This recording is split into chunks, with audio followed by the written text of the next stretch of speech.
Innal hamdalillah nahmaduhu wa nasta'inuhu wa nastaghfiruh wa na'udzu billahi minasy syururi anfusina wa min sayyiati a'malina. May yahdihillahu fala mudilla lahu wa man yudlil fala hadiya lahu. Ashhadu an la ilaha illallah wahdahu la syarika lahu wa ashhadu anna Muhammadan abduhu wa rasuluh la nabiyya ba'dah.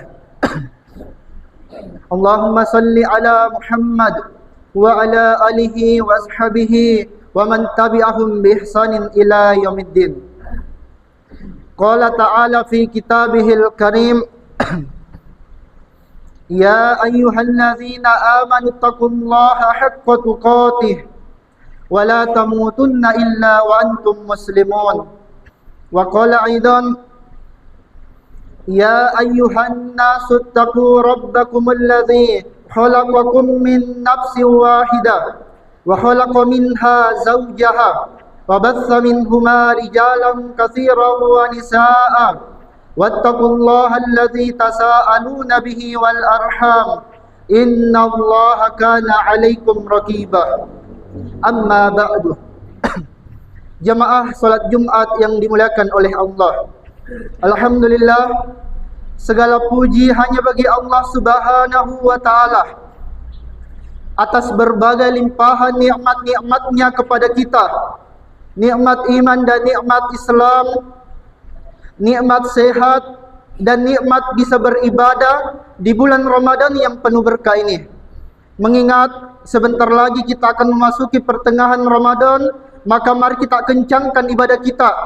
Mari kita lebih bersemangat lagi beribadah di bulan Ramadan. Karena bulan Ramadan semakin mendekati akhir, maka semakin afdal untuk kita beribadah. Salawat dan salam kita kirimkan kepada junjungan kita, kedua kita, uswatun hasanah, Rasulullah Muhammad sallallahu alaihi wasallam, kepada keluarganya, sahabat-sahabatnya dan orang-orang yang berpegang teguh dengan sunnah beliau hingga akhir zaman.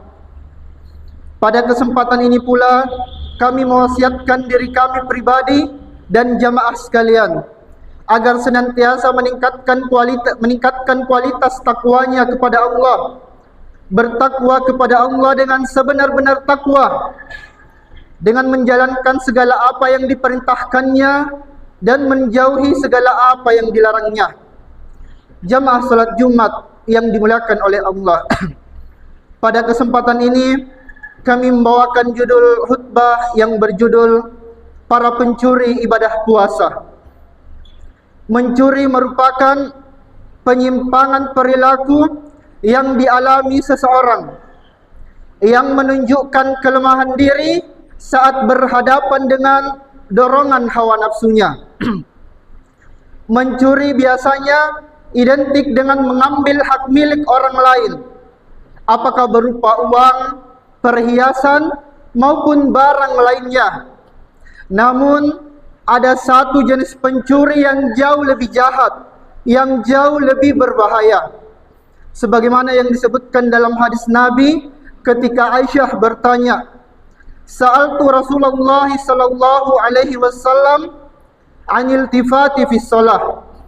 Aku bertanya kepada Rasulullah sallallahu alaihi wasallam tentang menoleh dalam salat. Maka Rasulullah menjawab, "Huwa ihtilasu yahtalisuhu syaitan min salatil abdi."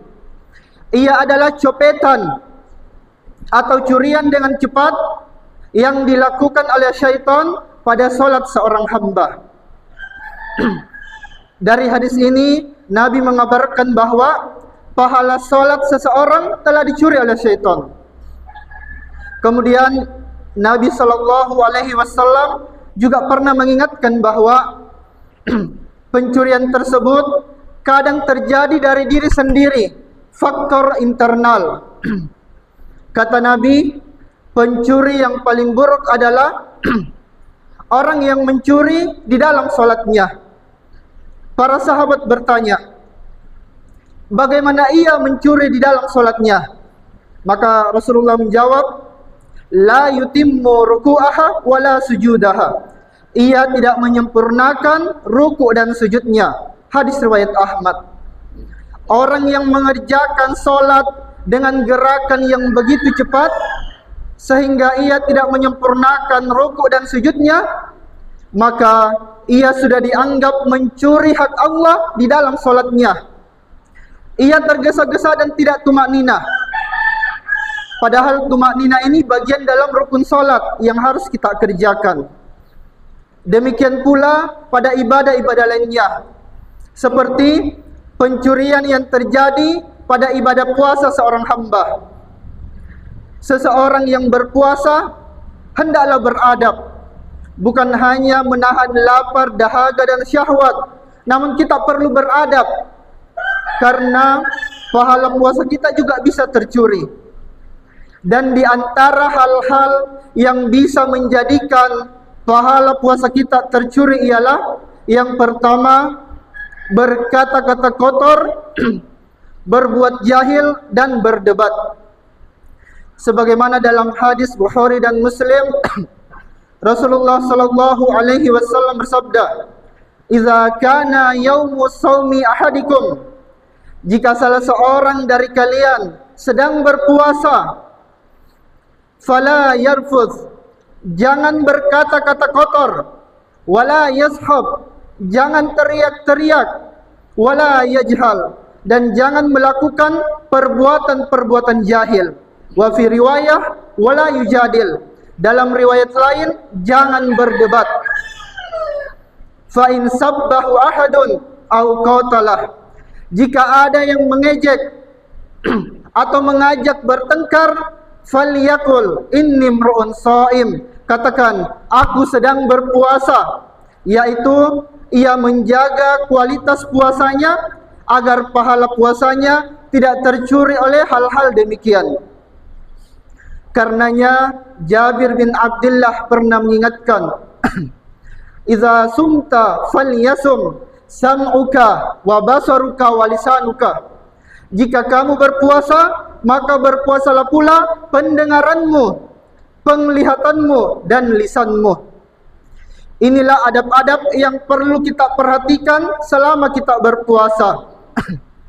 Jika kita ingin pahala puasa kita sempurna, maka kita harus berusaha agar pahala puasa kita tidak tercuri oleh hal-hal demikian, sebagaimana yang disebutkan tadi, berkata-kata kotor, teriak-teriak, melakukan perbuatan jahil dan berdebat. Kemudian hal yang kedua yang bisa menjadikan pahala puasa kita tercuri adalah seseorang yang berpuasa namun ia menganggap puasa tersebut hanya rutinitas tahunan saja, tidak disertai dengan keimanan dan ihtisaban. Padahal jika kita ingin puasa kita sempurna, maka hendaklah kita berpuasa dengan keimanan dan ihtisaban, mengharapkan pahala dari Allah. Sebagaimana dalam hadis yang sangat masyhur, Nabi sallallahu alaihi wasallam bersabda, "Man shoma Ramadhana imanan wa ihtisaban."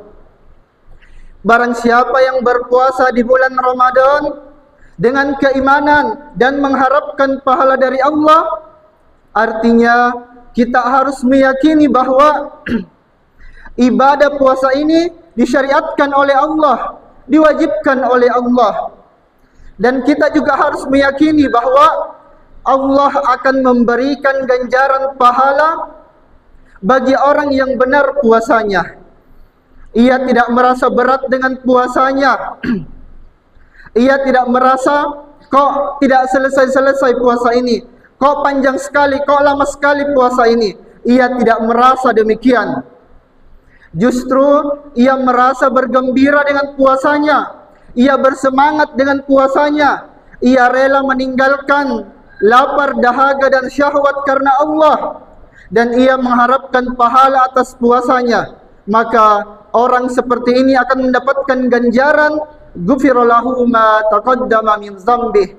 Maka Allah akan mengampuni dosa-dosanya yang telah lalu. Kemudian hal yang ketiga yang bisa menjadikan pahala puasa kita tercuri adalah melakukan perbuatan maksiat. Di antaranya yang pertama, berkata dusta atau berbohong. Sebagaimana dalam hadis Bukhari, Nabi SAW bersabda, "Man lam yada' qaulaz zur wal amala bih." Barang siapa yang tidak meninggalkan perkataan dusta, malah mengamalkannya, falaisa lillahi hajatun fi an yada'a ta'amahu wa syarabahu. Maka Allah tidak butuh dari rasa lapar dan dahaga yang ia tahan. Ia berpuasa, namun pahala puasanya habis tercuri karena ia berdusta, ia tidak menjaga lisannya. Karenanya orang seperti ini Allah tidak butuh dari rasa lapar dan dahaga yang ia tahan. Sehingga Nabi SAW juga pernah mengingatkan kita, rubba sha'imin hadzuhu min siyamihil ju'u wal atash. Betapa banyak orang yang berpuasa namun ia tidak mendapatkan apapun dari puasanya melainkan hanya rasa lapar dan dahaga. Kemudian maksiat yang selanjutnya ialah bergibah. Kata Nabi SAW, gibah adalah kamu membicarakan saudaramu mengenai sesuatu yang ia tidak sukai. Kemudian seseorang bertanya, "Ya Rasulullah, bagaimana jika orang yang saya bicarakan itu memang sesuai dengan yang saya ucapkan?" Maka Rasulullah menjawab, apabila yang kamu bicarakan itu ada pada diri saudaramu, maka kamu telah gibah. Namun apabila yang kamu bicarakan tidak ada pada diri saudaramu, maka kamu telah fitnah. Para ulama mengatakan, siapa yang bergibah tatkala berpuasa, maka puasanya tetap sah, namun pahala puasanya habis tercuri. Dan gibah ini termasuk ke dalam dosa besar. Pelakunya bisa tergolong orang yang muflis. Kata Nabi, muflis atau orang yang bangkrut dari umatku adalah orang yang datang pada hari kiamat. Ia datang membawa pahala solatnya, pahala puasanya, pahala zakatnya. Namun ketika di dunia ia pernah mencaci orang lain, ia pernah menuduh orang lain, ia pernah memukul orang lain tanpa hak, maka orang-orang tersebut akan diberikan ganjaran pahala dari kebaikan-kebaikannya. Ketika telah habis kebaikannya, maka dosa-dosa orang tersebut akan ditimpakan kepadanya dan ia akan dilempar ke dalam neraka. Waliya'udzubillah. Hadis riwayat Muslim. Inilah bahayanya ketika kita menzalimi saudara kita selama di dunia. Apakah kita pernah memfitnahnya, pernah menggibahnya, menjatuhkan kehormatannya dan sebagainya. Kelak mereka akan menuntut kita di akhirat kelak. Dan kita akan membayar semua yang pernah kita lakukan kepada mereka. Kita membayarnya bukan dengan uang, bukan dengan rupiah, bukan dengan dinar dirham, tapi kita membayarnya dengan pahala ibadah kita. Ketika mereka datang menuntut kepada kita, kita akan memberikan pahala solat kita, puasa kita, zakat kita. Ternyata masih ada lagi yang datang menuntut kepada kita, maka kita akan berikan pahala ibadah yang lain. Mungkin pahala umrah kita, pahala haji kita, dan pahala-pahala yang lain. Dan habis pahala kita. Setelah habis pahala ibadah kita, masih ada yang datang menuntut kepada kita, maka kita tidak akan mampu lagi membayar mereka. Maka satu-satunya cara adalah kita mengambil dosa-dosanya mereka dan kita akan dilempar ke dalam neraka. Waliya'udzubillah. Barakallahu li wa lakum fil Qur'anil azim wa nafa'ani wa iyyakum bima fihi minal ayati wa dzikril hakim wa taqabbalallahu minni wa minkum tilawatahu innahu huwas samiul alim.